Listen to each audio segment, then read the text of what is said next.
Friends, मैं हूँ लक्ष्मी और आज आपको मैं शेयर करूंगी स्टोरी शब्दों की ताकत। एक बार एक हॉस्पिटल के एक कमरे में श्याम बाबू को एडमिट करवाया गया। श्याम बाबू की उम्र होगी करीब 60 साल। श्याम बाबू को इसलिए हॉस्पिटल में एडमिट करवाया गया था क्योंकि उन्हें पैरालिसिस का अटैक आया था और गर्दन के नीचे का हिस्सा कुछ भी काम नहीं कर पा रहा था उनका। वो एक उंगली तक हिला नहीं पा रहे थे। तो उनकी देखभाल के लिए वहाँ पे एक नर्स को रखा गया। जब भी नर्स उनके पास दवाई देने के लिए आती थी तो श्याम बाबू एक ही बात उनसे कहा करते थे कि आप मुझे कोई एक ऐसा इंजेक्शन दिला दीजिए जिससे मेरी मौत जल्दी से जल्दी हो सके और मैं इन सारी मुसीबतों से छुटकारा पा सकूं। नर्स बेचारी कुछ नहीं बोलती थी, वो अपना काम करती थी और चली जाती थी। ऐसे ही कुछ दिन बीतता रहा और एक दिन श्याम बाबू के कमरे में राम बाबू को एडमिट करवाया गया। राम बाबू की उम्र भी श्याम बाबू जितनी ही होगी। राम बाबू देखा करते थे कि श्याम बाबू जिंदगी से बहुत नाराज हो चुके हैं, उन्हें जीने की कोई भी ख्वाहिश नहीं बची है। राम बाबू ने धीरे धीरे उनसे बात करना शुरू कर दिया।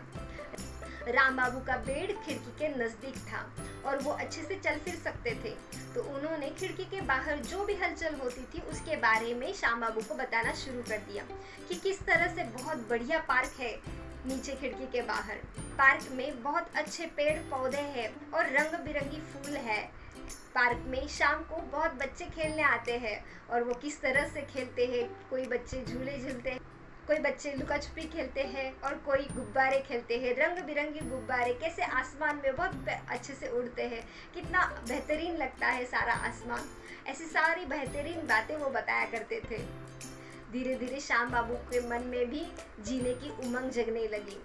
वो बहुत खुश रहने लगे और उन्हें बेसब्री से इंतजार रहने लगा कि कब सुबह हो और बाहर का नज़ारा राम बाबू मुझे बताए।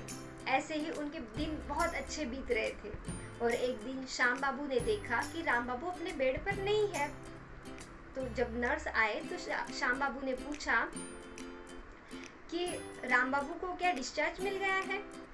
तो नर्स ने पूछा, सर आपको पता नहीं है, राम बाबू तो कुछ ही दिनों के मेहमान थे और कल रात को ही उनका देहांत हो गया है। श्याम बाबू तो बहुत निराश हो गए।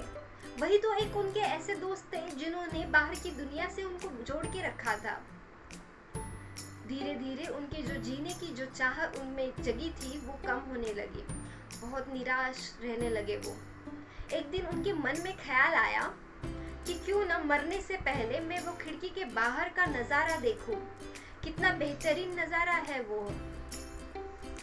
जी भर के मैं उसे एक बार देख लूं मरने से पहले। बार बार उनके मन में ये ख्याल आने लगा और उन्होंने महसूस किया कि जब भी उनके मन में ये ख्याल आता उनके शरीर में एक अलग सी एनर्जी दौड़ने लगती थी। एक दिन उन्होंने निश्चय कर लिया कि आज तो मैं खिड़की से बाहर देखकर ही रहूंगा और पूरी ताकत लगाकर वो बेड से उठे। उठते ही वो गिर गए, पर फिर भी गिरते संभलते किसी चीज का सहारा लेके जैसे तैसे वो खिड़की के पास पहुंचे। वो खिड़की का सहारा लेकर खड़े हुए और उन्होंने बाहर देखा तो उन्हें एक काली दीवार नजर आई। वो चौंक गए। उन्होंने वहीं से आवाज लगाई सिस्टर को और सिस्टर दौड़ते दौड़ते आई और पूछा, सर क्या हुआ।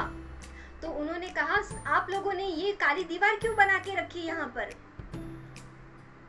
तो सिस्टर को कुछ समझ में नहीं आया क्या हुआ, पर फिर भी वो बोली कि सर मैं 5 साल से यहाँ पर काम कर रही हूँ, पर मैंने इस दीवार को 5 साल से यहीं पर देखा है। श्याम बाबू को समझ में आ गया कि राम बाबू मुझसे झूठ कहा करते थे, पर मन में एक सवाल भी आया, क्यों वो झूठ बोलते थे। उन्होंने सिस्टर को भी पूछा, पर सिस्टर ने बताया कि सर मुझे नहीं पता कि राम बाबू आपसे क्या बात करते थे और क्यों वो आपसे झूठ बोले, पर मुझे इतना समझ में आ गया है कि वो उन्होंने जो भी आपसे बातें की उसकी वजह से आज आप खड़े हो पाए हैं। दोस्तों, हम जो बात करते हैं, जो हमारे वर्ड्स होते हैं, जो हम लोगों के शब्द होते हैं, उनमें इतनी ज़बरदस्त ताकत होती है जिससे हम लोग किसी भी पर्सन को नीचे गिरा सकते हैं या ऊपर उठा सकते हैं। ये हमारे ऊपर है कि हम लोग उन शब्दों का, इन शब्दों की ताकत का किस तरह से इस्तेमाल करें। उन्हें किसी की ज़िंदगी बनाने के लिए उपयोग करें या किसी की ज़िंदगी बिगाड़ने के लिए उपयोग करें। आशा करती हूँ आप भी आपके शब्दों का उपयोग करते वक्त ये ज़रूर ख्याल रखेंगे कि आप किस चीज़ के लिए उसका उपयोग कर रहे हैं। तो आज के लिए इतना ही, मिलते हैं नेक्स्ट वीडियो में नए टॉपिक के साथ। तब तक हंसते रहिए, खिलखिलाते रहिए। Thank you so much for watching this.